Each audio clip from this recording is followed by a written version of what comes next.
Hola, feliz noche. Bueno, bienvenidas a este siguiente ciclo de donde vamos a hablar sobre la dentición y el desarrollo infantil y vamos a enfocarnos pues nuevamente desde esta mirada del psicoanálisis, el psicoanálisis que desde mi punto de vista y desde el punto de vista de muchos colegas, pues es una de las posturas psicológicas eh, con una mirada bastante profunda sobre el ser humano. No es la única de los modelos psicológicos que tiene posturas profundas, pero digamos que este desarrollo que ha tenido el psicoanálisis eh, históricamente, pues es bastante notoria. Entonces, pues bueno, hoy vamos a continuar hablando sobre algunas ideas que el psicoanálisis aporta a la comprensión de la mente humana y he querido tocar este tema de la dentición porque en este libro de aportaciones de la teoría psicoanalítica, de la aportaciones al psicoanálisis de niños, perdón, pues Arminda Verasturi nos presenta una mirada, unas posiciones bastante interesantes que yo creo que es importante tener en cuenta y para todos aquellos que de una u otra forma nos dedicamos a hacer alguna orientación a los padres y cuidadores y educadores y todo, pues eso es importante, ¿sí? Especialmente porque en muchas ocasiones vamos a necesitar poder dar orientaciones y pautas a muchos padres y acompañantes de niños y de niñas, y pues va a ser importante que tengamos muy en cuenta cómo es este funcionamiento de la mente infantil. Así que, eh, pues hoy vamos a dedicarnos básicamente a este primer encuentro donde vamos a hablar sobre estos elementos de la dentición y evidentemente pues viene como en cadena de lo que ya habíamos visto en el ciclo pasado. Bueno, entonces quiero comenzar con esta frase y es que nos menciona, dice, en la segunda mitad del primer año, es decir, estamos hablando más o menos hacia los 5 o 6 meses, el niño pasa por una fase de su desarrollo que Freud denominó oral canabilística. Bueno, habla del tema de lo caníbal, ¿no? Sí, no del tema del cannabis, por si de pronto alguna duda. Sí, Freud denominaba a esta fase una fase oral bastante eh, agresiva, sádica por parte del niño. Abraham va a nombrar esta frase como oral secundaria, ¿sí? Claro, porque, digamos, hay una primera fase oral, pues desde esta mirada de este autor Abraham, en donde el niño usa este espacio oral como succión y ahora va a pasar de la succión a usar estas nuevas herramientas que tiene a la mano para poder generar nuevas sensaciones, que es de lo que vamos a estar como tocando en estos encuentros. Y Melanie Klein denominaba a esta fase como fase del sadismo máximo. Y quería comenzar con esta mirada, con estos nombres que le denominan algunos autores del psicoanálisis, porque nos va a ilustrar un poco cuál es la mirada del psicoanálisis o de estas posturas particulares del psicoanálisis frente a el tema de la dentición en estas primeras etapas. Y es donde se integra un profundo sadismo por parte del niño. Y ahí me llama mucho la atención porque, bueno, no sé, siempre desde mi opinión y desde mi experiencia, pero particularmente yo no he visto o no he leído ningún otro postulado psicológico que sea tan directo, tan, incluso a veces como tan intrusivo, tan abrupto, para poder mencionar y meterse tanto en esta concepción del mundo interno tan, agresivo, tan ático, como lo hace el psicoanálisis. Entonces, nada más eso, el que marque esa profunda diferencia, a mí me parece que ya de entrada hay algo que el psicoanálisis se atreve a decir que otras corrientes no se atreven.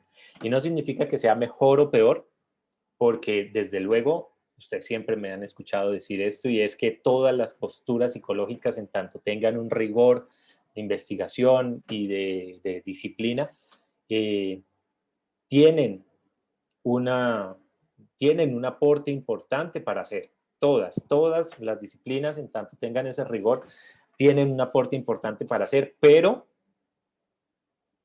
es que este estilo de decir las cosas me parece que no lo vemos en otros espacios, y esto para mí marca una forma particular, perdón, marca un estilo particular porque también entonces nos muestra la forma de asumir esta mirada frente a la mente humana, frente a la psique, que es muy diferente a la gran mayoría de los postulados psicológicos, a pesar de que, como ya se habrán dado cuenta en el estudio, en la carrera de psicología, gran parte de los postulados psicológicos modernos toman del psicoanálisis, a pesar de que renieguen de ella, pero toman el psicoanálisis para montar eh, sus propias posturas, ¿no?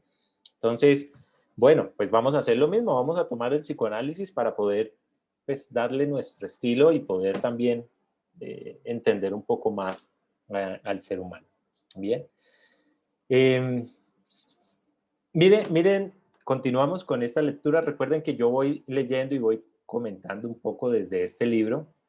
Y dice Arminda Verástegui, dice, en esta etapa, es decir, en esta oral secundaria, llamémoslo, eh, las tendencias destructivas del niño o del bebé, estamos hablando es de los 6 primeros meses, estas tendencias destructivas del bebé llegan a una cúspide, a un momento de pico, digamos, donde sus fantasías son devorar, triturar, aniquilar los objetos. Estas fantasías destructivas tienen instrumentos ejecutores que son los dientes, es decir, ahora tiene herramientas para poder desarrollar estas fantasías de destrucción y que usa a partir de esta tendencia oral sádica, ¿sí? Y a mí me llama mucho la atención, vuelvo al mismo punto, porque eh, muchas corrientes psicológicas tienen esta concepción de ver a los niños como estos seres angelicales, nobles, completamente desvinculados de la sexualidad, y el psicoanálisis pues nos muestra una versión que a mi parecer y al parecer de pues, la mirada psicoanalítica de los psicoanalistas o de los adeptos al psicoanálisis vemos que realmente el hecho de reconocer agresividad y sexualidad en la vida propia de los niños y de las niñas no los hace malas personas. Es decir, no les resta, antes los nutre de una condición mucho más integral. Y eso me llama profundamente la atención porque pues gran parte de las corrientes no hablan del tema de la sexualidad en la infancia y menos de este componente de que los niños o los bebés lleguen a tener fantasías sádicas y destructivas. Pero también me parece que es algo ingenuo porque quienes hemos tenido la oportunidad de estar trabajando con niños, con niñas en espacios directos con ellos, es evidente que estas tendencias están ahí, son muy vivas, están muy reales ahí, ¿sí?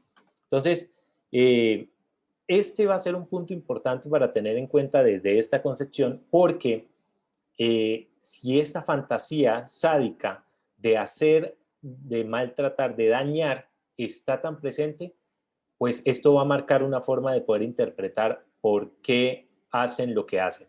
Y creo que es evidente para muchos de ustedes que los niños y las niñas muerden a partir de esta etapa. Y muerden, y no muerden desinteresadamente muerden con una intencionalidad. Y esta intencionalidad es lo que el psicoanálisis quiere descifrar, quiere entender, ¿sí?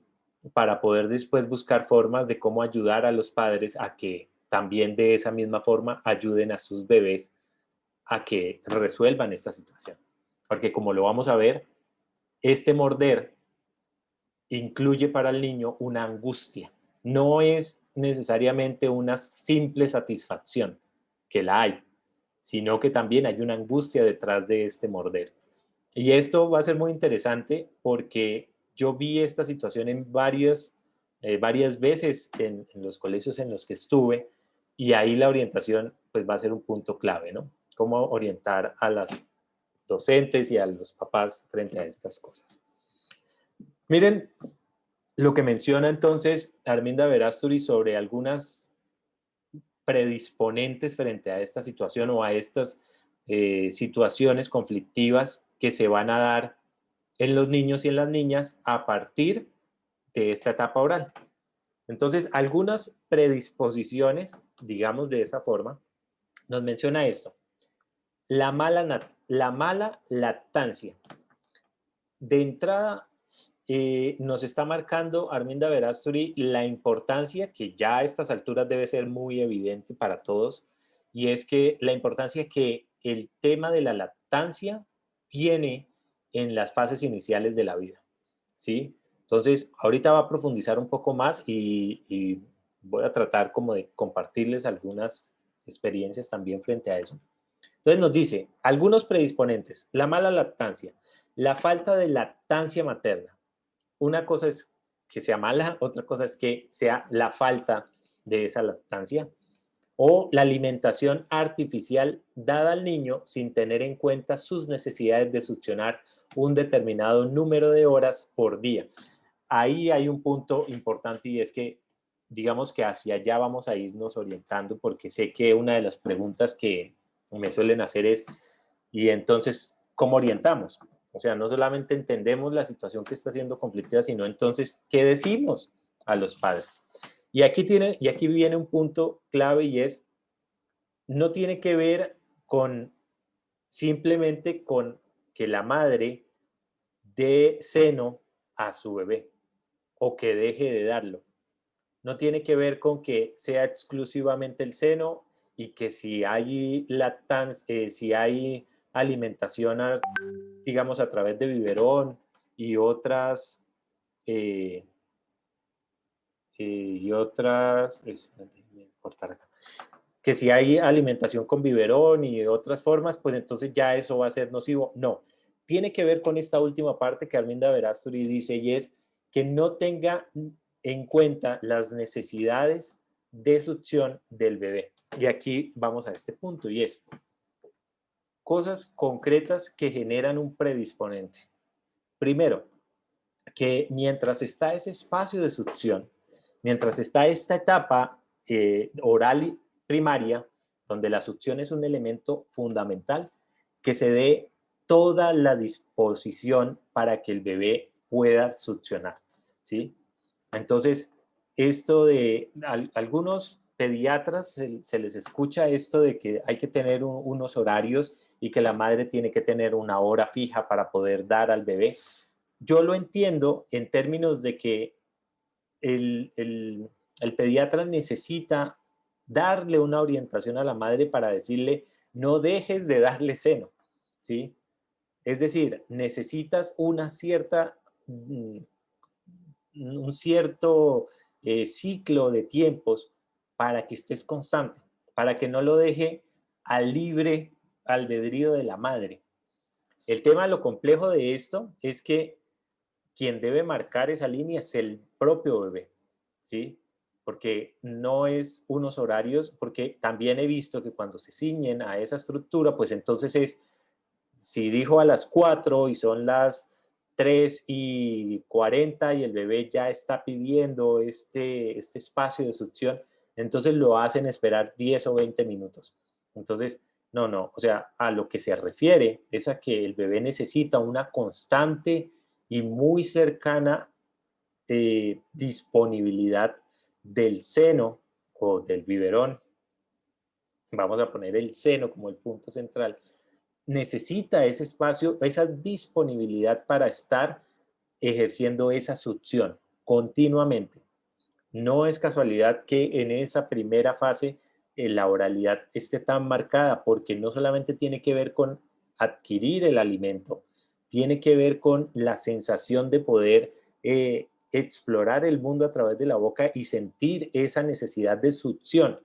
Y eso que parece tan simple, si no se da, si no se da esa disponibilidad, después vamos a empezar a ver esas otras implicaciones conductuales de los bebés y de los niños, cuando vienen las adicciones y cuando vienen las dependencias y cuando viene esta necesidad de mantener siempre en la boca un elemento, porque en esta fase inicial no se dio el suficiente espacio de succión.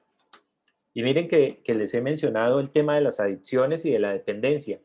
Y aquí va a ser algo muy importante, por lo menos es desde la mirada del psicoanálisis, y es que cuando estamos tratando con adictos, sea al alcohol, sea a las drogas, sea al juego, cuando estamos hablando de adictos, el vínculo o el punto de fijación a donde retornan continuamente en su proceso es a la fase oral, es a ese momento, ¿sí? Claro, hay que saber cómo leer ese discurso del adicto, pero a donde vuelve es a la oralidad. Y lo que quedó fijado es esa necesidad de usar la boca como elemento para poder canalizar su ansiedad, ¿sí? Eh, y el mismo tema es a la dependencia emocional, porque lo que está vinculado a la succión es la madre. Y la madre, en términos psíquicos, es la experiencia de contacto y de vínculo emocional profundo, de amor. Entonces, si ese vínculo no se estableció a través de la succión, de la posibilidad de la succión constante y de la demanda del bebé, pues empezamos ya a tener aquí pequeñas fijaciones que nos van a desencadenar este tipo de síntomas. ¿Ok? Entonces, miren qué importante, ¿no? O sea, no solamente estamos hablando de un tema cualquiera, estamos hablando de un tema en donde la oralidad tiene un aspecto importante en la construcción del sujeto, ¿sí? Profe, buenas noches con Nancy. Hola, Nancy. Profe, sí, bueno, de que antes le decían a los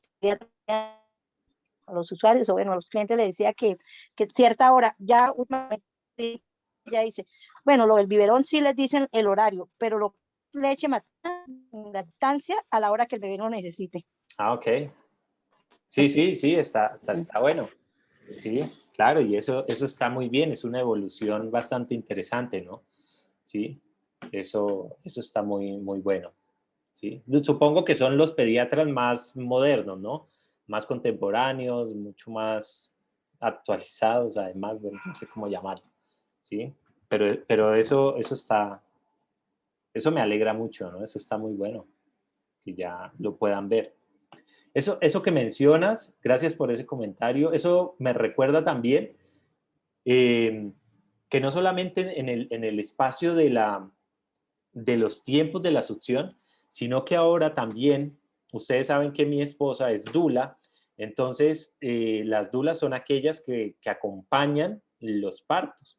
Y ella hace mucha alianza con ginecólogas y obstetras, eh, y, y digamos que he visto, o sea, me ha sorprendido muy gratamente ver que ya las nuevas generaciones de obstetras y de ginecólogas ya en los partos tienen una mayor conciencia de la necesidad de cuando se da el parto y al segundo del parto, el bebé va directamente al seno. Y esto es algo, miren, esto es algo que el psicoanálisis ya lo había dicho hace más de 50, 70 años atrás, ¿sí? Y que para quienes recuerdan un poco más, tiempos, hace algunos tiempos, años atrás, el bebé era retirado de la mamá mientras lo limpiaban, lo cuidaban, y luego sí lo traían. Pero esta nueva práctica donde el bebé es puesto inmediatamente al seno de la madre, que eso es muy, o sea, me alegra muchísimo haber visto cómo esto está evolucionando en este nivel de conciencia, cuando el psicoanálisis ya lo había dicho, pero este vínculo que se establece lo denomina Arminda Verasturi y Otto Ram como esta posibilidad cuando el bebé nace y inmediatamente va al seno, lo identifican como esta posibilidad para poder calmar la angustia frente al trauma del nacimiento. Ustedes saben que para el psicoanálisis o para una línea del psicoanálisis, el acto mismo del nacimiento es un acto traumático, ¿sí? Eh, y bueno, y es traumático por obvias razones, ¿sí? En cualquiera de sus versiones, parto natural o cesárea, pues es una situación confrontadora porque es salir de un espacio a un nuevo contexto externo con unas condiciones completamente diferentes. Entonces, para una línea del psicoanálisis es un trauma y el hecho de poner en el pecho inmediatamente después del nacimiento es una situación que ayuda a contener al bebé frente a esta angustia. Y lo primero que va a hacer el bebé es sentir tres aspectos claves. Sentir el contacto piel con piel, sentir ese contacto físico con la madre, escuchar su corazón. Ustedes ya saben que hay muchas investigaciones que han mostrado cómo cuando se dejan a los bebés en un espacio solos, sin la madre, eh, y después de que empiezan a llorar, se pone el sonido del latido del corazón de la madre y los bebés se calman. O sea, el solo sonido calma a los bebés, ¿sí? Por eso muchas veces las madres graban, colocan un micrófono, graban el sonido de su corazón y en la cuna del bebé dejan una grabadora, sí, un radio con la música, con el sonido de su corazón y eso hace que el bebé generalmente esté en un estado mucho más tranquilo. Entonces, y lo otro que el bebé va a sentir es la posibilidad de ese espacio de succión, ¿sí? Succionar, empezar la lactancia lo más pronto posible, permitirle. Eh, las dulas han podido ver, y esto se los cuento que me lo expresaban ellas, eh, cómo los bebés cuando se ponen en la barriga de la madre recién nacidos, ellos buscan empezar a escalar. Eso no lo he visto, pero pues ellas que han estado ahí me han contado esto. Y buscan empezar a escalar para acercarse lo más arriba del pecho, del corazón y del seno posible. Más del corazón porque no hay una integración todavía con el seno, ¿no? Ellos simplemente buscan oralmente, pero es esta condición del corazón lo que están buscando, este sonido. Entonces, bien, esto que mencionabas entonces me recuerda, ¿no? Como de una u otra forma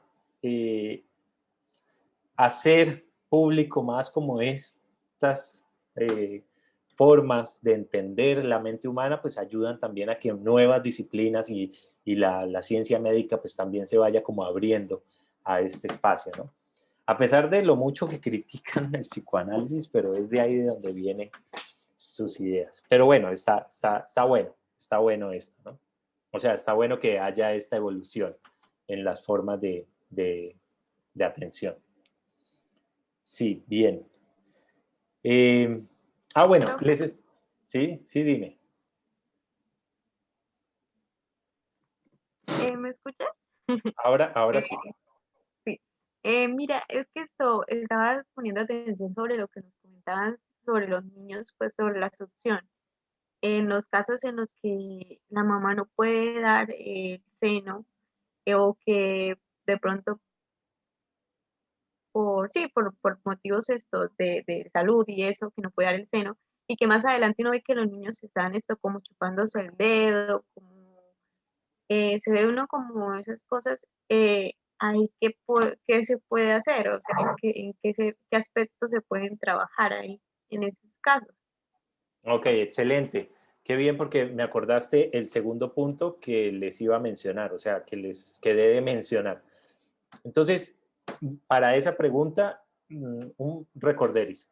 Les decía, primero, lo importante es el tiempo de succión, ¿sí? O sea, independiente que sea seno o que sea biberón, lo importante es el tiempo de succión. Y lo segundo es la forma como se da ese biberón o como se da ese seno. Entonces, frente a la pregunta que haces, veo que hay dos partes. La primera parte es, o yo la veo, es qué pasa si la madre, por cualquier situación, no puede dar seno directamente, ¿sí? Esa lactancia directa del seno.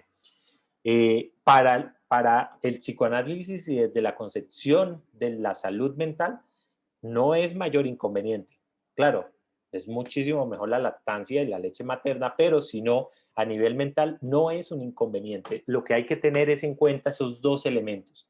Primero, que en ese biberón o con ese biberón se tenga una disposición, una disponibilidad para que el bebé pueda estar la mayor cantidad de tiempo que él lo requiera succionando. Incluso Arminda Verasturi refiere una recomendación y dice tratar de que el orificio del biberón sea lo suficientemente pequeño para que tenga que hacer cierta presión, cierta succión, es decir, cuando hay orificios muy grandes, el bebé no tiene esta necesidad de usar también la mandíbula para poder ejercer esta presión de succión. Entonces, ese orificio lo suficientemente pequeño para que salga una cantidad similar a la que saldría por el orificio del pezón. Y que el biberón esté disponible para que succione. Pero lo segundo es cómo se da este espacio, cómo se da esta succión.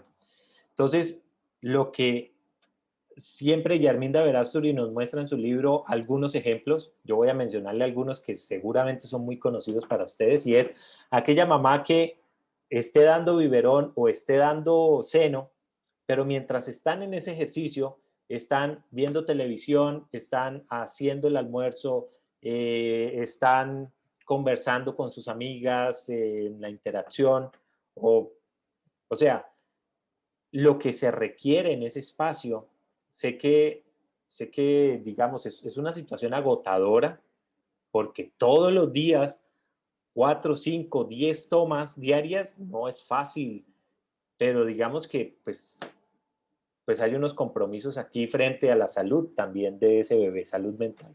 Entonces, lo que se recomienda es que mientras está dando el espacio de la succión, la madre o quien está dando ese espacio de succión esté completamente concentrado en ese bebé y que en ese espacio sea una mirada directa al bebé, concentrados completamente en ese espacio, es decir, que no hayan interrupciones externas, que no hayan otras actividades que distraigan y que el que está dando ese espacio de lactancia esté lo suficientemente tranquilos posibles.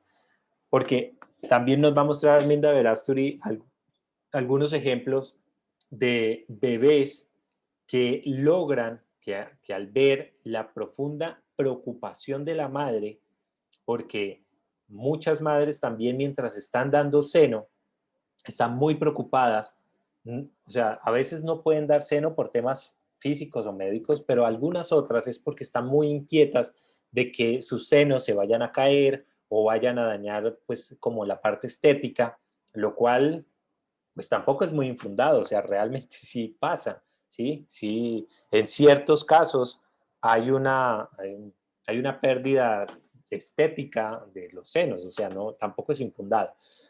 Pero que frente a ese miedo de la madre o a esa preocupación de la madre, también el bebé se engancha a esa preocupación.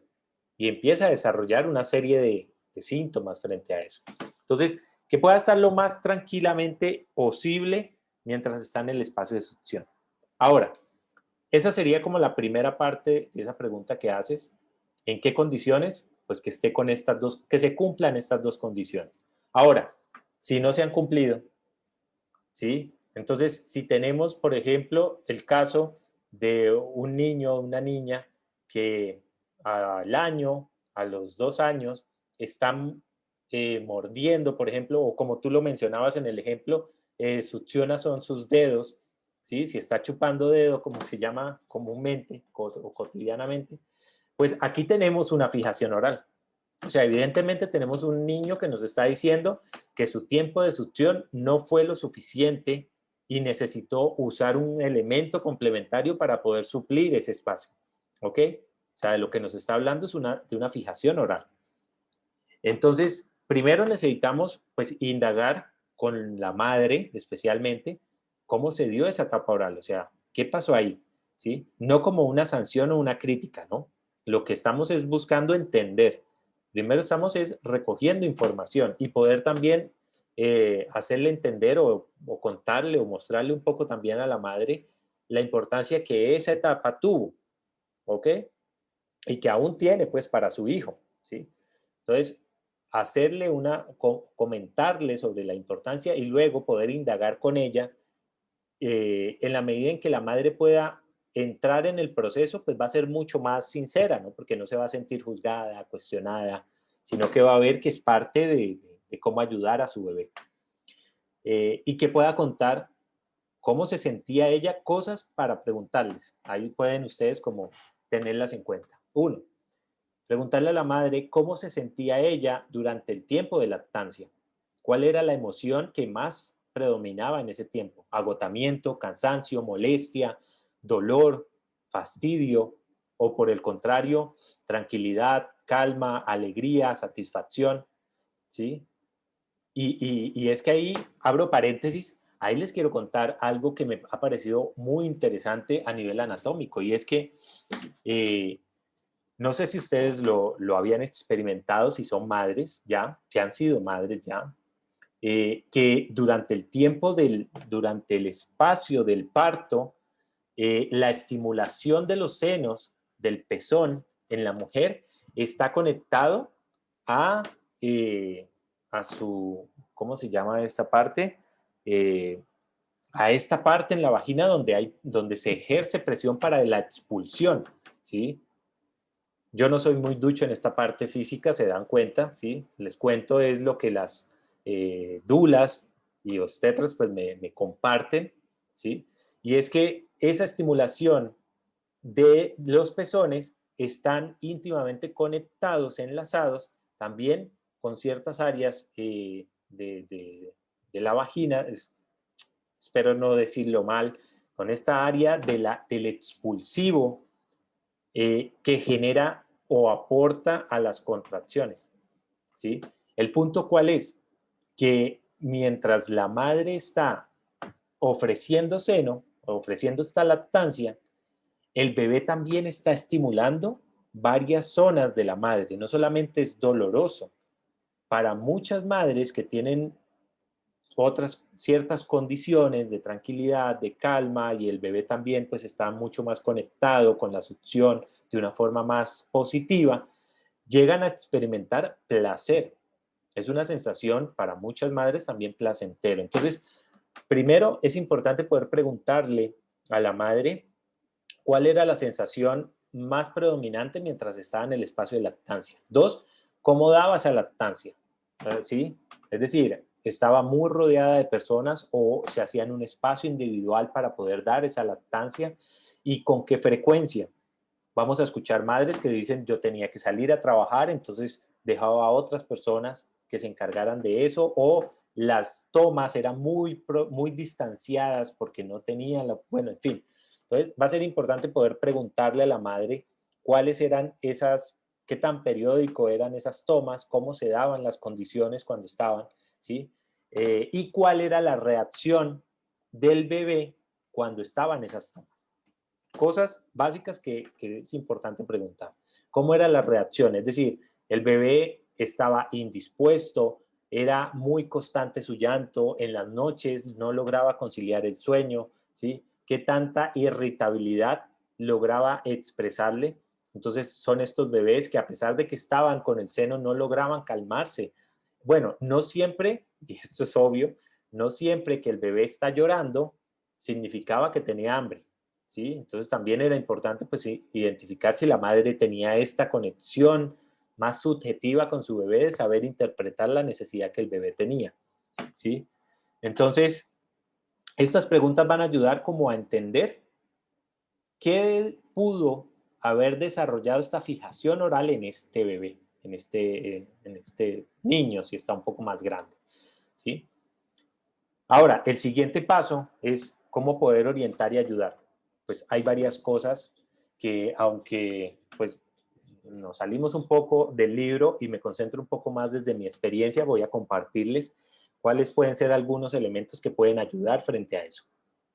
Algunos elementos pueden ser, uno, que la madre comprenda la importancia de la fase oral va a ser clave y en muchos casos determinante. O sea, para muchas madres les es difícil poder aceptar la importancia que tiene la oralidad. Claro, dicen, sí, yo entiendo que la lactancia exclusiva es importante, pero realmente no lo están entendiendo. O sea, realmente no lo asumen con el nivel de importancia que tiene. Entonces, el que una madre lo entienda y lo asuma, pues es un punto importante que le va a ayudar a que ella a que ese acompañamiento que ella hace, pues mejore. ¿Ok? ¿Por qué? Pues porque va a facilitarle los medios para que el bebé satisfaga su oralidad sin necesidad de crear una fijación. Punto uno. El segundo aspecto que puede ayudar es poder ayudarle también al bebé a evitar cualquier tipo de presión para que deje esta conducta. Lo que suele pasar es que suele presionarse al bebé para que deje de succionar los dedos, para que deje de chupar los dedos. Y esto pues le genera mayor ansiedad, porque si justamente desarrolló ese patrón de conducta por la fijación que tenía, por la sensación de no haber sido satisfecho ese espacio oral y se le va a quitar el elemento que está usando, pues va a generar más ansiedad. ¿Ven? Entonces, lo que se busca es eliminar cualquier tipo de presión frente a esa conducta. Y más bien, el tercer elemento es buscar que desplace esa necesidad oral a otros elementos, ¿sí? Y entonces aquí, ¿qué otros elementos tenemos? La alimentación. Tenemos es la comida, ¿sí? Entonces lo que se va a buscar es que pueda satisfacer ese vínculo oral a alimentos que puedan ser no solamente agradables, sino que puedan ayudarle a desarrollar esa succión, porque lo que hace el niño cuando lleva los dedos a la boca, no, perdón, no es tragar, ¿sí? Tampoco es saborear, es succionar. ¿Se han dado cuenta qué hace un niño cuando lleva el dedo a la boca? Pues no lo traga, tampoco se deleita, se degusta de él. Es la succión. El placer está en la succión, ¿sí? Y es un placer, realmente es una satisfacción muy placentera para el bebé. O sea, succionar su pulgar o su dedo, lo que sea, es muy placentero. A tal punto de que muchos bebés logran conciliar el sueño es succionando, ¿sí? Teniendo esta succión con su dedo cuando no han podido satisfacer esta etapa oral. Entonces, otro elemento que se va a buscar es desplazar esta succión que hace oral con su pulgar, desplazarla a que lo haga hacia la alimentación. Entonces, se le tiene a mayor disposición, mayor que el alimento esté disponible, ofrecerle una gran cantidad de veces en el día alimento para que pueda empezar a desplazar este vínculo de la fijación oral. ¿Sí? No sé si desde ahí puede ser un poco como más claro.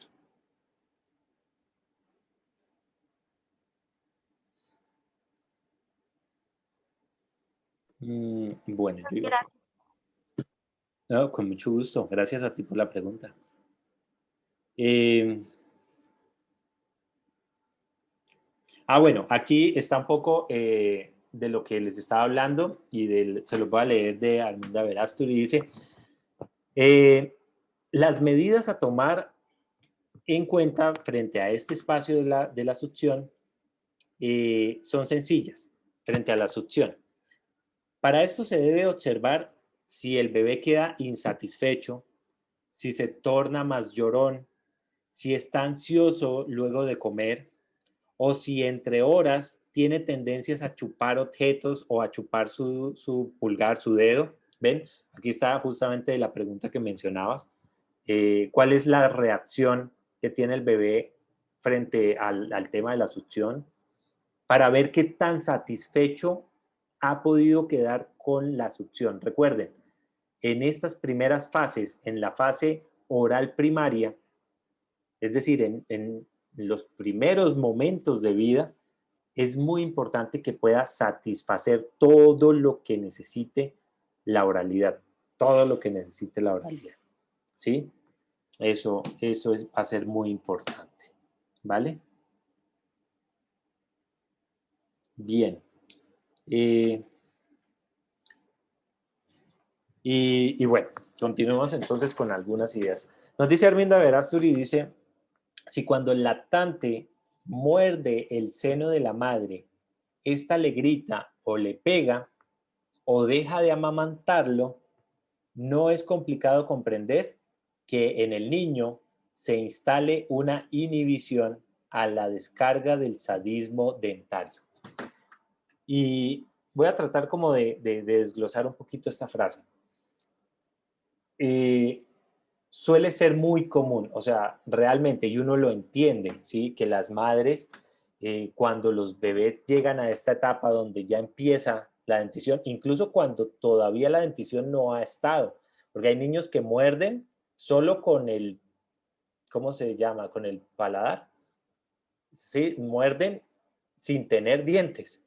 Entonces succionan, aprietan muy fuerte y llegan a molestar, a lastimar a la madre por morder el pezón.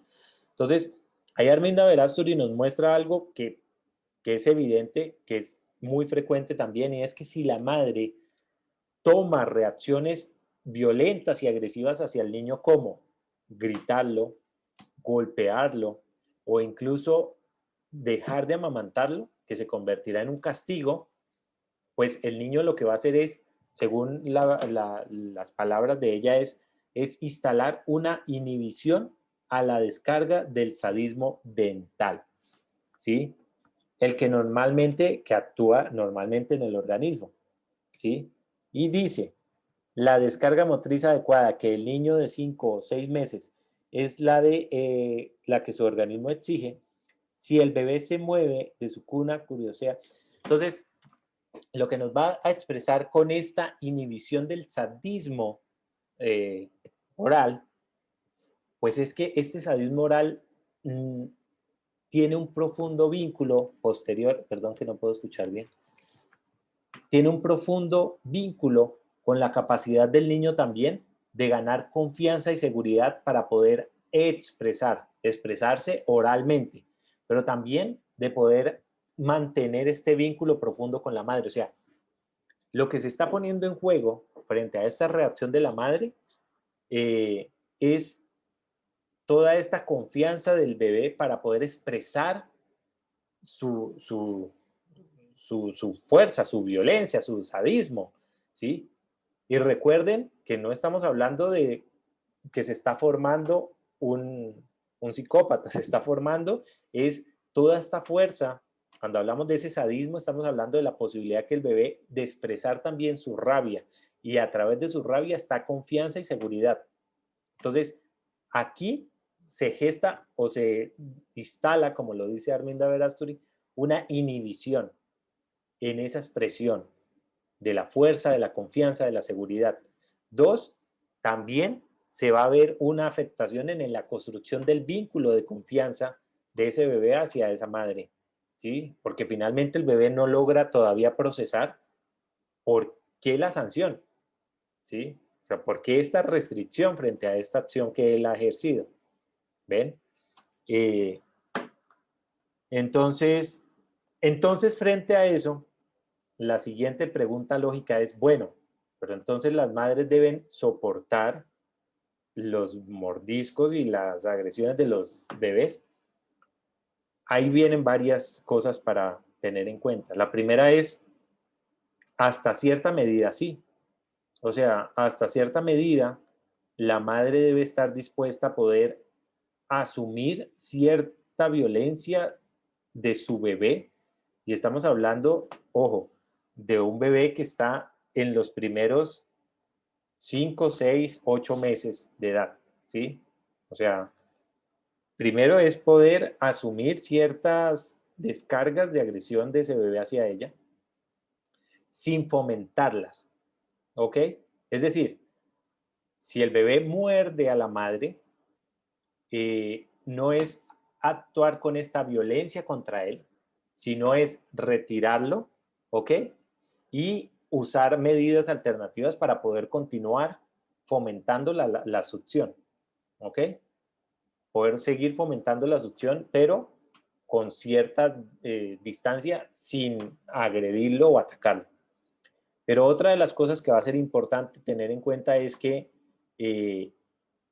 también digamos que la madre va a necesitar poder anticiparse a estos momentos. ¿Y estos momentos cuáles van a ser? Cuando se acerca a la etapa oral secundaria. Entonces, mientras el bebé está en la etapa oral primaria, no suele morder a la madre. La madre suele sentir molestia y dolor, pero tiene que ver por la forma de la succión, tiene que ver por su condición a nivel de su seno o de su pezón, tiene que ver con malas posturas en la succión o tiene que ver por condiciones médicas, pero no es propiamente por que el bebé muerda al nivel de como lo va a hacer en su fase oral sádica, ¿sí? Entonces, primero es que en esta primera etapa el bebé va a optar por una succión regular, normal. Pero la madre necesita poder anticiparse a ese cambio a una oral o a una oralidad secundaria. Y anticiparse significa poder empezar a, ¿cómo se dice?, a desplazar las tomas hacia otro tipo de alimentación y hacia otro tipo también de succión, ¿sí? Recordemos que por eso no es casualidad que también se hable de una lactancia exclusiva los primeros 6 meses, porque eso es el tiempo que aproximadamente le toma al bebé empezar a desarrollar sus primeros dientes, ¿sí? Generalmente.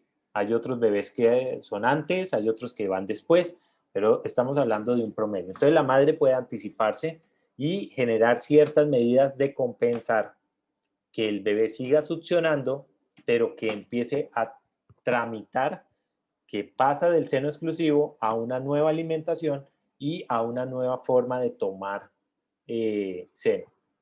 Arminda Verástegui nos va a mostrar que esta transición, o sea, a ver, porque aquí seguramente vienen otras preguntas, y es qué tan traumático puede ser para el bebé dejar el seno exclusivo y pasar a una alimentación complementaria. No, ninguna. O sea, no debe haber un traumatismo frente a eso. El bebé lo que necesita es mantener la succión, la posibilidad de usar su boca para succionar, para morder en una oralidad secundaria. Él va a necesitar esta disposición para poder morder alimentos, ¿sí? Un poco más sólidos y poder tener esta capacidad de usar la oralidad para poder vincularse a los alimentos, ¿sí? Pero esta transición no debe ser traumática o dolorosa o confrontadora. ¿De qué depende que sí lo sea? No debería serlo, pero puede serlo y en la mayoría de los casos lo es. ¿Pero de qué depende? Depende de, uno, ¿cuál es la percepción de la mamá frente a parar esa lactancia y pasar a una alimentación complementaria? O sea, primero, ¿Cómo los padres están asumiendo eso?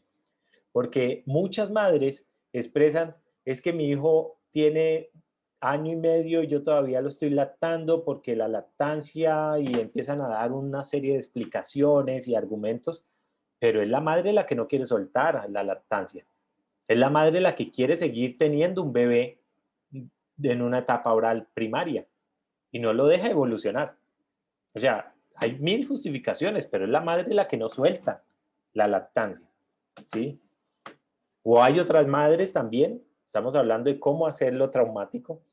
Hay otras madres que rápidamente lactan un mes y rápidamente quieren pasar a la alimentación complementaria. Entonces a un niño de 1, de 2 meses ya están vinculándolo con alimentación complementaria, que también es algo abrupto. Y todo porque la madre no quiere sentirse como prisionera de estar constantemente ofreciendo su seno a ese bebé.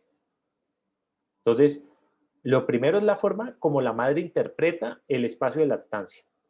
Lo segundo es la forma como se da, porque seguramente ustedes también han escuchado mamás o mujeres que por tratar de quitar el seno, entonces se echan en el pezón sábila. ¿Ustedes han probado la sábila? O sea, qué cosa tan abrupta, ¿no?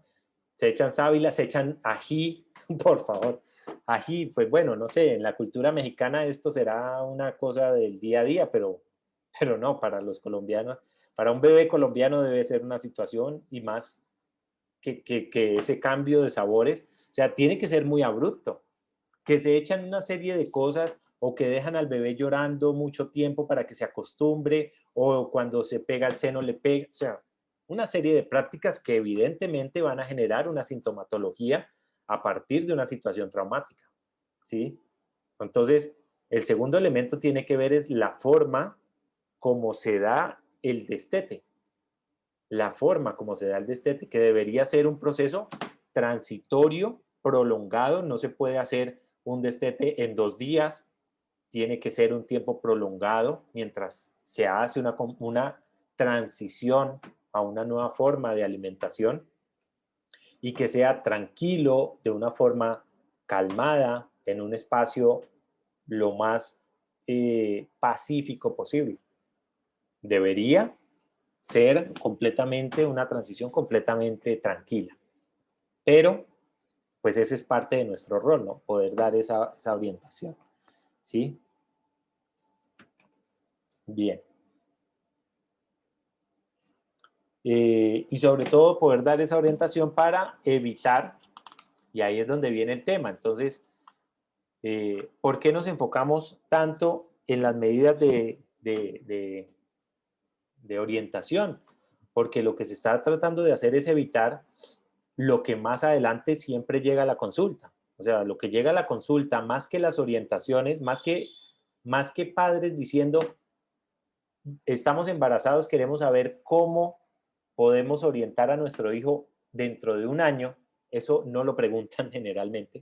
O sea, no preguntan qué puedo hacer hacia adelante, pero eso es lo que nosotros sí debemos orientar. Sino que dicen es, ya estoy metido en esto. Generalmente llegan diciendo es que ya estoy en esto, o sea, ya estoy en una fijación oral, o ya tengo un niño a los 3 años que está mordiendo a todos los de su clase.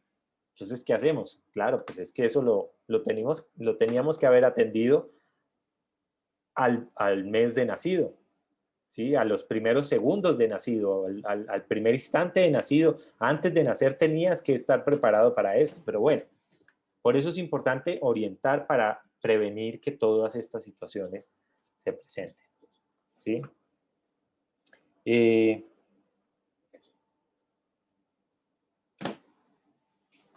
Bien, voy a ir aquí leyendo otra parte.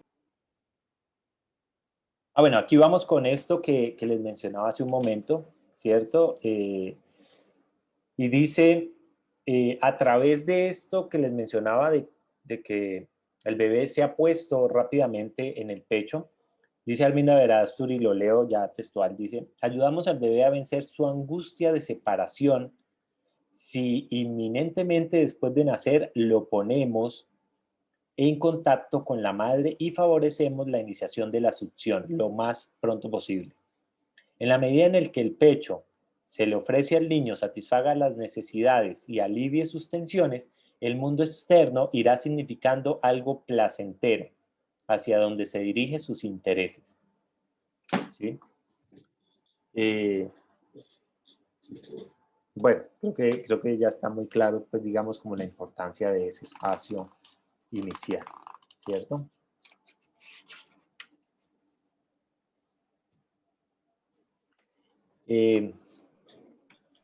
Profe, una preguntita. Sí, dime. ¿Hasta qué edad va lo de amamantar? ¿Lo es, sí? ¿Hasta qué tiempo tienen consecuencias? Ahí, o sea, volvemos como al tema de que es subjetivo. Ahorita les voy a mencionar, pues como les mencioné hace un momento, más o menos cuál es como la orientación, pero les voy a decir primero por qué es subjetivo. Porque finalmente hay bebés que logran mantener esa succión esa succión primaria un poco más de tiempo, ¿sí? Entonces hay bebés que se mantienen en esa relación con la madre de forma mucho más tranquilas durante un tiempo un poco más prolongado y hacen una succión placentera de las dos partes, ¿ok? Hay otros bebés que rápidamente comienzan en este espacio de morder o separarse o distanciarse, entonces hay estas diferencias. Pero ahora, en lo concreto de la orientación, digamos que la orientación principal es, y lo ideal, es que la madre se anticipe a poder empezar esta transición a la alimentación complementaria antes de la salida de los dientes, antes del primer espacio de dentición, para anticiparse antes de que muerda a la madre. Entonces, el hecho de que el bebé muerda es muy positivo, pero no que muerda a la madre. El hecho de que el bebé muerda alimentos, que muerda objetos, que muerda elementos que no sean duros, sino que sean flexibles, bueno, todas estas mamilas y estas cosas que tienen, bueno, en fin, que muerda alimento va a ser muy positivo, porque va a ayudarle a desarrollar esta necesidad de oralidad sádica, que es indispensable, que es necesaria que lo haga, pero no que lo haga hacia la madre. Entonces, el que la madre se empiece a anticipar durante los primeros meses, es decir, entre los 5, 4, 5, 6 meses, que empiece a hacer esa transición. Después de esa transición significa empezar a orientar al bebé a que tenga otros espacios para succión, que después de los 5 o 6 meses empiece esa alimentación complementaria, que empiece a tener otras texturas también para que pueda empezar a desarrollar esa mordida, pues le va a ayudar a que esa transición sea más tranquila, ¿sí?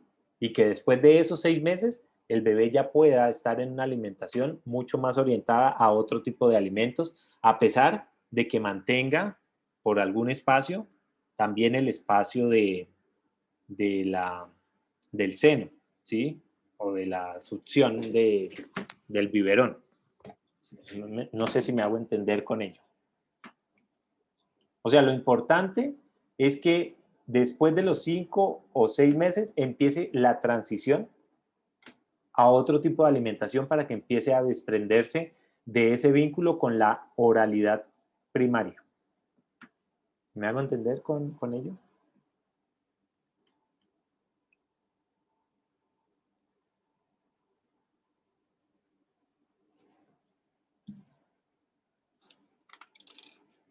No sé, ¿cómo vamos hasta ahí? Sí, profe, es que me queda como una duda en lo que dice que antes de que les salgan los dientes, pero ahora en día los niños les salen los dientes muy temprano. Sí. Entonces, en conclusión, sí, es que es verdad, Sí, sí, incluso hay niños que hay nacen unos ya con bebés dientes. hay unos bebés que nacen con dientes. Sí. Sí. Pero, ojo, Yo como no estuve pero eso es importante. en la anterior, entonces no tengo claro. Pero en conclusión, bueno, ahí en lo de la lactancia, donde dice que debe masticar y eso, yo pienso que debe ser que en los 4 meses que ellos empiezan como a funcionar y eso, que como dice, lo que yo creo que en ese tiempo se me ha caído mucho el internet. Usted como a Sí, media, profe, ¿me escucha? lamentablemente no te escuchamos muy bien, pero más o menos entiendo tu idea. Y es que, sí, o sea, qué bueno que haces esta aclaración para poder también como mencionarles. Es decir, el hecho de que los bebés nazcan ya con dientes o que muy temprano, a los meses muy tempranos, ya desarrollen estos pequeños dientecitos que se ven allá súper tiernos que empiezan a salir, no implica que ya estén entrando en la etapa oral agresiva o sádica. Es decir, no solamente es que el bebé desarrolle los dientes, lo que va a traer la etapa oral más activa o más sádica. Porque en los primeros momentos, aunque tenga los dientes o parte de estos dientes desarrollados, el bebé tiene una intención, una fase oral primaria, donde la succión es el punto central. Es después, cuando empieza a desarrollar a nivel psíquico su necesidad de morder. Y por eso, aunque tenga los dientes, empezará a morder, y aunque no los tenga, ¿sí? Cuando ya empieza la etapa oral sádica, así no tenga muy desarrollados sus dientes, va a empezar a morder, así sea con las encías, pero es porque ya está la necesidad de morder, de hacer esa presión, ¿sí? Entonces, lo que necesita la madre es anticiparse a que inicie esa etapa oral sádica, que generalmente en la mayoría de los bebés empieza o está alineado con el surgimiento de los primeros dientes, pero no en todos los casos. Miren lo que dice Arminda Verástegui con respecto a eso que preguntas. Dice, la aparición del diente forza al lactante a abandonar el vínculo oral con la madre. Está hablando de esta aparición en términos de esta necesidad de morder, ¿sí?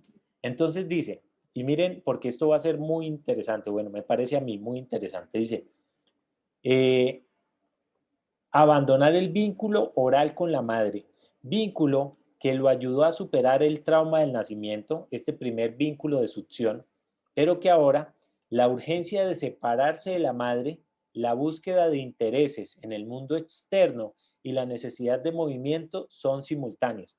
Arminda Verástegui dice que hay 3 elementos que se integran. Uno es el tema de la intención o la necesidad de morder. 2 es el interés que el niño va a empezar a desarrollar por el mundo externo. Y 3 es este impulso al movimiento físico para alejarse de la madre. Ella menciona que esos 3 elementos generalmente están como integrados en una misma línea o en un mismo momento. El impulso por el morder, el interés que despierta para el bebé el mundo externo y la necesidad de empezar a gatear para alejarse de la madre en busca de nuevas experiencias lejos de la madre. Es decir, dice que esos 3 elementos van a definir esta necesidad de abandonar el vínculo el vínculo oral con la madre. Miren qué interesante, o sea, lo que nos está diciendo frente a esa pregunta que tú hacías, ¿en qué momento? ¿Cuáles son esos indicios? Y esos indicios, lo que nos muestra Arminda Verástegui es, uno, que esa intención de morder ya esté presente, que es lo que les había mencionado, que la madre se tiene que anticipar. 2, que el bebé empieza a estar más interesado por lo que pasa en el mundo externo. Y 3, que ya hay un movimiento más intencionado para ir a explorar el mundo externo.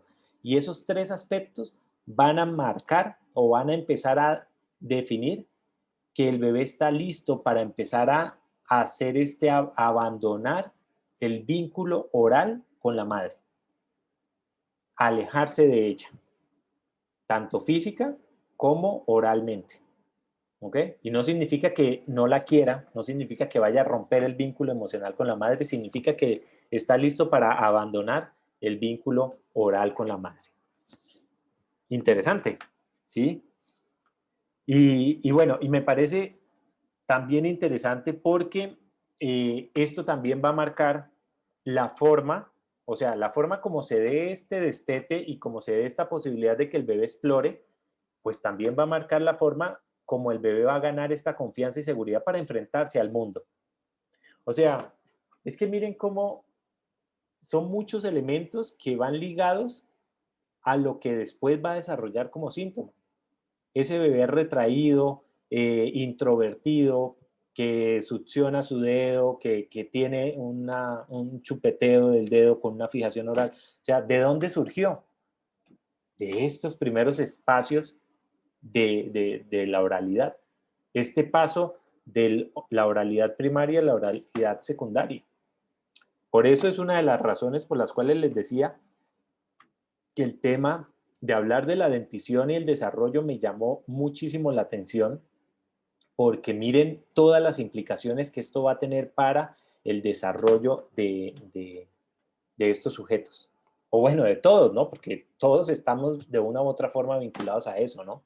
Y todos de una u otra forma tenemos más o menos fijaciones orales, aún a nuestra edad, ¿sí?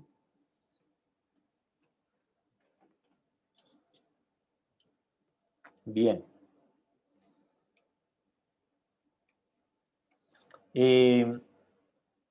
Bien, sigamos. Voy a ver aquí otra cosa que tenía aquí como pendiente para poder contarles.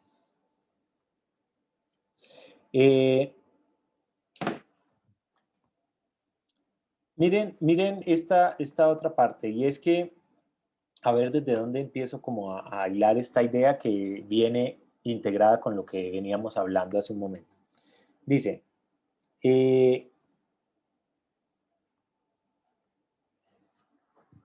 va a mencionar Ana Arvinda Verasturi que toda esta integración, digamos, de lo que estamos hablando de la separación, de esta oralidad mucho más agresiva, va a estar relacionado también con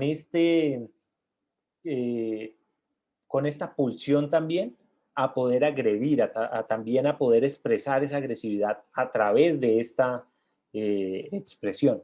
Y que eso va a generar esta separación con la madre. Y que la forma como se dé esa separación, es decir, si se da tranquila, calmada, donde la madre acepta esta distancia, fomenta esta transición para que el bebé vaya asumiendo su oralidad desde otros elementos y acepte la madre también esta distancia, pues el bebé va a poder asumir una posición frente al duelo, frente a ese duelo y a los duelos siguientes de una forma más tranquila. Pero si la madre se resiste o la separación es abrupta o la forma del destete es violenta, pues este vínculo con respecto a la asimilación de los duelos va a ser también una posición bastante confrontadora de ahí hacia adelante, ¿sí?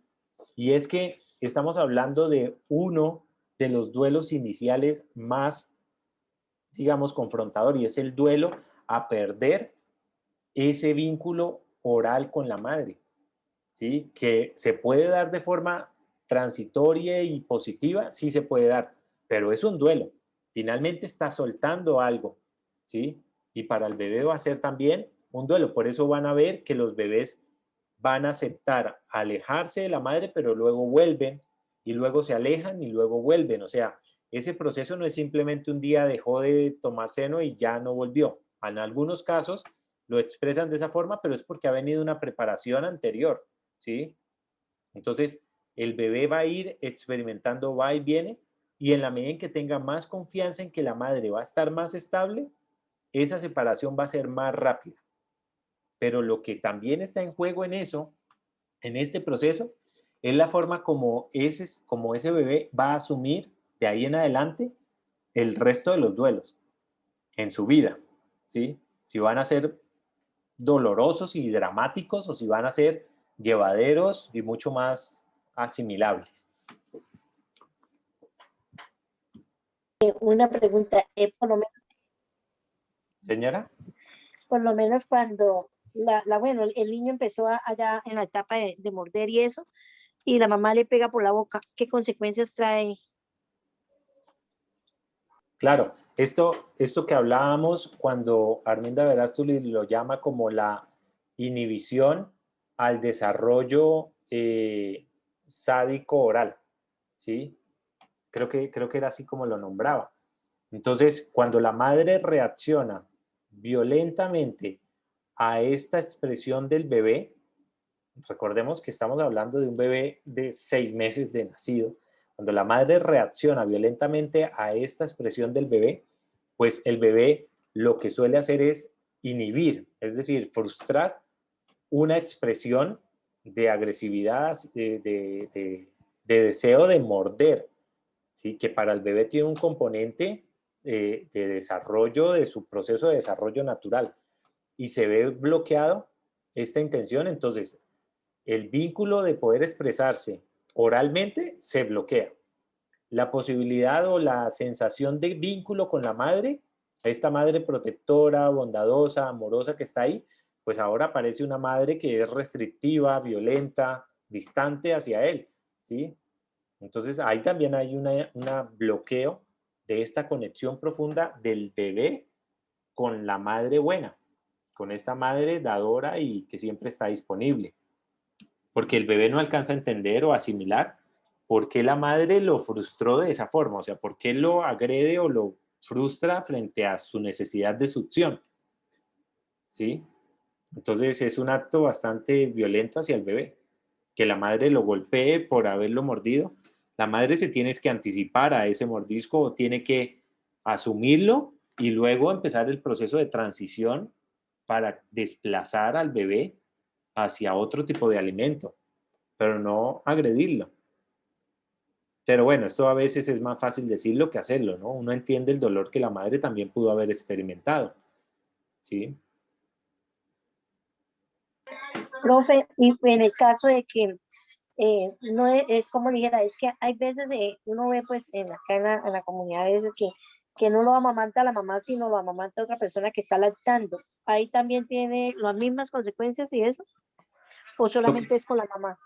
lo que han mostrado esas investigaciones, eso ya lo han investigado, cuál es como la repercusión que tiene el que no sea propiamente la madre quien amamante, sino otra, o las, ¿cómo se llaman? Nodrizas o institutrices o, bueno, otras personas, en fin, como se llamen. ¿Qué implicaciones tiene eso? Y volvemos exactamente a las mismas condiciones. No tiene ninguna implicación adicional a la que podría tener frente al mismo proceso de lactancia con la madre, ¿sí? Es decir, ¿cuáles son las implicaciones? Claro, el bebé sí reconoce a su madre con respecto al resto de personas. Reconoce su olor, reconoce la forma o el sonido de su corazón, reconoce la sensación de su piel, la reconoce, ¿ok? Reconoce su olor. No sé si lo sabían, pero los bebés recién nacidos son capaces de distinguir el olor de la madre al resto de las demás mamás. O sea, el bebé ya tiene la capacidad de poder percibir el olor de su madre y distinguirlo del resto de las otras mujeres. Entonces, sí distingue a la madre, pero esto no influye sobre el proceso de la lactancia. Esto influye con respecto a que la madre no lo abandone, ¿sí? Esto influye a que puede que la madre no lo esté lactando, pero sigue estando disponible, ¿sí? Entonces, la madre existe, lo abraza, lo acoge, lo duerme, este tipo de cosas, a pesar de que no lo amamante. Ahora, quien lo amamanta o quien lo alimenta, las mismas condiciones. Las condiciones son esas dos que les mencionaba. Uno, que tenga disponible el alimento para succión o este elemento para succionar el mayor tiempo que el bebé lo necesite, que esté disponible para succionar. Y dos, que mientras está alimentando o mientras está facilitando la succión, esté completamente tranquilo, en un espacio sin interrupciones y completamente centrado en el proceso que está. Eso necesita, esas dos condiciones, necesita aplicarlas tanto la madre si lo alimenta, como la institutriz, como la nodriza, como el padre si lo alimenta, como cualquier persona que esté dándole esa posibilidad de succión al bebé. Para cualquier persona funcionan las mismas reglas, ¿sí?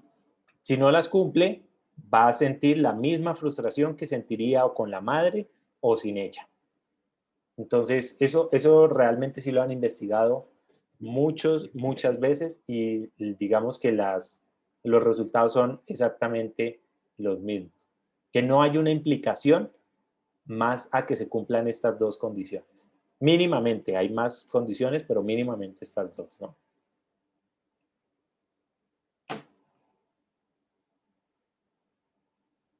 Bueno, Señora. en qué etapa, bueno, sucedió esas cosas en la parte de lactancia? ¿En qué etapa, cuando ellos crecen, en qué etapa se refleja esas consecuencias? Por lo menos le entendí que los niños que chupan el dedo, el duelo, y hay otra cosa, es que como se me corta a veces, no sé qué pasa. Okay. La repercusión suele ser inmediata. O sea, cuando vamos a suponer un bebé que no está teniendo estas condiciones, o sea, que la madre está completamente desvinculada del proceso oral, que está en otras cosas, que mientras está lactando a su bebé está viendo televisión y hablando con otra gente, una madre que está completamente preocupada, que su espacio de oralidad es poco constante, poco continuo, poco cercano, no hay tanta disponibilidad para succionar. Vamos a poner ese escenario. Y no digo el escenario más trágico porque suele ser un escenario muy común en muchas comunidades de nuestro país, ¿no? O sea, realmente es muy común esta situación. Entonces, la conducta del bebé, la respuesta del bebé frente a eso suele ser inmediata. Tiene respuestas inmediatas, tiene respuestas a mediano plazo y tiene consecuencias a largo plazo. Las respuestas inmediatas suele ponerse más inquieto, suelen ser más irritables, suelen mostrarse insatisfechos después de cada toma, después de cada succión suelen mostrarse insatisfechos como si no quedaran saciados, suelen ser niños mucho más inquietos, molestos, o sea, que son más llorones, ¿sí? Suelen estar llorando con más frecuencia, suelen serles difícil conciliar el sueño, suelen tornarse también más como ambivalentes, es decir, menos sonrisas, más demandas. Entonces, esas son como algunas acciones que suelen verse directas en el preciso momento, o sea, suelen ser inmediatas, ¿sí?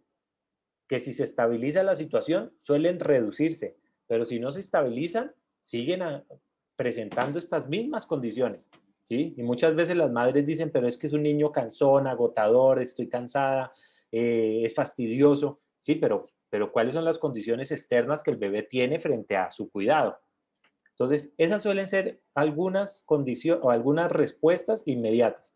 Respuestas a mediano plazo, o un poquito más distantes, el tema de succionar el dedo, mantenerse mordiendo a otras personas, usar el morder como un elemento para comunicarse. Entonces suele morder, suele reaccionar a la frustración a través de los mordiscos, o suele ser niños que succionan todos los objetos, entonces van, lamen las paredes, muerden los lápices, se comen elementos que no son, se comen elementos que no son alimentos, ¿sí? Lápices, papel, tierra. Entonces, suelen ser niños que tienen este otro tipo de conductas. tratar de compensar oralmente lo que no pudieron con la succión. Entonces, muerden, chupan el dedo, comen alimentos que no, comen elementos que no son alimentos, o se la pasan usando, babeando todo. Por ejemplo, la ropa, ¿los han visto? Que hacen un nudo y lo llevan a la boca y lo llevan continuamente, o hacen un amarrado en el dedo con la almohada y la llevan continuamente, entonces esa almohada es completamente llena de saliva, mil cosas. Ahí nos está hablando de una fijación oral. O sea, ya ahí el bebé, el niño que ya pasó de esa etapa de bebé, ahora nos está mostrando que ya hay una fijación oral. Más adelante, consecuencias a largo plazo, pues adicciones, ¿sí? El cigarrillo, el alcohol, las drogas, son adicciones que vienen en un vínculo oral directo, dificultades con relación al apego, es decir, con relaciones afectivas sanas, también tienen una consecuencia desde la parte oral, dificultades para poder cerrar vínculos, de poder cerrar duelos, también tiene una vinculación con esta etapa oral inicial, ¿sí? Dificultades, como lo vamos a ver en el tema del lenguaje, dificultades para desarrollar un lenguaje claro, para desarrollar, para comunicarse a través de la voz, del uso de la boca, también tienen dificultades para el desarrollo del lenguaje y de la forma oral de comunicación. Entonces, bueno, hay mil consecuencias que trae este tema de no tener una oralidad sana, ¿sí? Entonces, por eso es que a los padres les decimos, o sea, los padres se toman como muy folclórico el tema de la crianza, pero realmente es de una profundidad y de un cuidado bastante grande. Antes es raro que salgamos bien librados de la crianza, ¿no? Pero es que es la consecuencia. Lo que pasa es que los adultos a veces no nos fijamos mucho en eso, pero todas esas consecuencias de los adultos, de la forma de expresión de los adultos, pues tiene una base muy profunda en esta primera infancia. Profe, bueno, ya en esta parte ya me quedó claro. Y ahora la siguiente pregunta que me surge es, ¿cómo puedo trabajar? Bueno, un niño que tenga alguna consecuencia de estas, entonces, ¿cómo empiezo a trabajarlo yo? Ok. Cosas por hacer. Primero es preguntarle a la madre, hay que primero siempre, o bueno, desde la mirada psicoanalítica, ojo, porque los modelos sistémicos tienen otra forma, el modelo cognitivo-conductual tiene otra forma, el modelo de Gestalt tiene otra forma, o sea, cada modelo tiene otra forma de interpretar. Desde el modelo psicodinámico, ni siquiera psicoanalítico, ojo, porque el modelo psicoanalítico lo que va a hacer es ir directamente a hacer una intervención con el niño. Pero desde el modelo psicodinámico o desde el modelo psicoanalítico de orientación, como lo que hacía Ana Freud, es los siguientes elementos. Primero, es indagar. Entonces, se tendrá una sesión con la mamá, con los cuidadores, porque a veces no es propiamente la mamá, sino la abuela o la tía o alguna persona que se quede cuidando al bebé. Entonces, hay que tener una conversación con esas personas, evidentemente con la madre, más las demás personas que forman parte de ese cuidado con el bebé, y poder conocer información. ¿Cuál información? Lo que les mencionaba al principio es, ¿quién alimenta al bebé? ¿Cómo se siente cuando está alimentando al bebé? ¿Cuál es la sensación que experimenta? ¿Sí? Si la madre no es quien alimenta, ¿por qué la madre no alimenta? No en una posición de juzgarla, sino de entender, de tratar de entender y recabar información. ¿Cómo se siente la persona que está alimentando? ¿Cómo se siente mientras alimenta? Dos, ¿en qué contexto está alimentando? ¿En qué condiciones externas? ¿Está tranquila? ¿Está en un espacio sin distracciones? ¿Está en un espacio completamente concentrado en el proceso de alimentar o no? ¿Y cuál es la respuesta del bebé frente a ese espacio de alimentación? ¿Está inquieto? ¿Está llorón? ¿Está satisfecho, sonríe, o por el contrario está irritado, ¿sí? ¿Cuál es la respuesta del bebé? Entonces, 3 cosas básicas que sí o sí hay que preguntar, ¿ok? ¿Cómo está la persona que alimenta? ¿En qué contexto lo hace? ¿De qué forma? ¿Y cuál es la respuesta del bebé? Una vez pasado eso, es importante que los cuidadores, la madre y quienes están acompañando al bebé en ese proceso comprendan la importancia que tiene la oralidad, que comprendan lo importante que es para el bebé succionar, lo importante que es para el bebé morder, lo importante que es para el bebé tener disponible alimento o el seno o tener el biberón, ¿sí? No el chupete, ojo, no estamos hablando del chupete, estamos hablando del biberón, ¿sí? Que se usa para alimentarlo. Entonces, que lo pueda tener disponible. Entonces, hablar con ellos sobre la importancia que tiene la etapa oral, la importancia que tiene que estén muy disponibles a ofrecerle alimento y sin ser insistentes solamente a la demanda del mismo bebé, pero que estén disponibles. También la importancia que tiene el vínculo emocional en ese espacio. Entonces hay que hablar con los cuidadores de la importancia es de acogerlo, abrazarlo, alzarlo, consentirlo, cuidarlo mientras está dando el alimento, estar muy consentidor. Y esto que parece obvio, esto parece muy obvio, pero es que uno en la práctica se encuentra que hay este dicho, no lo alce tanto porque se acostumbra a los brazos. Hombre, no, o sea, eso es una idea muy ingenua, o sea, eso es una idea muy ingenua. Hay que hablar con los padres y con los acompañantes y decirles, hay que acoger al bebé, hay que alzarlo, hay que consentirlo, hay que abrazarlo, mimarlo, todo el tiempo, todo el tiempo, todo el tiempo, mucho tiempo. Todo el tiempo que el bebé lo esté pidiendo, hay que estar ahí. Que se saquen esa idea de la cabeza que se va a acostumbrar a los brazos, eso es mentira, ¿sí?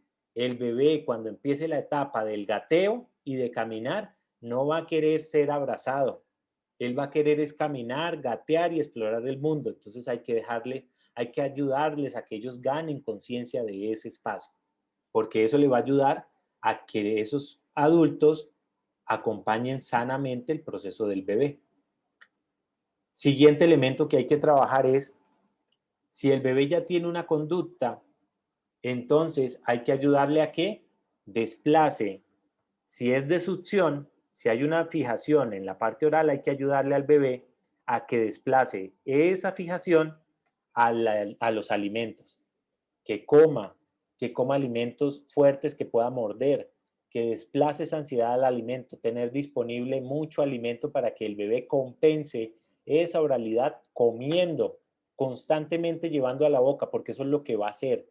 Se va a llevar los dedos, se va a llevar los lápices, se va a llevar la almohada a la boca, entonces que use el alimento, que coma, que lleve alimento a su boca, que mantenga alimento disponible. 2, que los padres y cuidadores estén muy cercanos, para poder abrazar, consentir, acariciar, para que entren en ese espacio. Si persiste, va a necesitar terapia de psicología infantil. Entonces ya se necesitan terapias directamente con el niño para ayudarle a ver cuáles son las angustias que ha desarrollado. Pero si en las primeras etapas se trabaja con los padres sobre este tema, muy seguramente todas estas ansiedades van a disminuir en el niño y va a poder salir de la fijación oral, muy probablemente. Si se sabe hacer a tiempo y si los padres están dispuestos y si los cuidadores entienden el mensaje, pues va a poder salir. Si no lo entienden, pues va a tener que haber terapia infantil con el bebé o con el niño, después de que ya empiece a desarrollar lenguaje y ya haya más movilidad. Seguramente porque se va a ligar a las siguientes etapas, a las siguientes fases del proceso. ¿Vale? Entonces, digamos que hasta ahí es orientación. Ya después vendría ya propiamente una terapia infantil.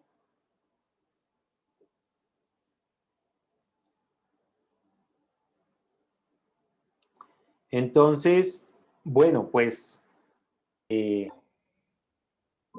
Pues una feliz noche, entonces, y nos veremos el próximo jueves.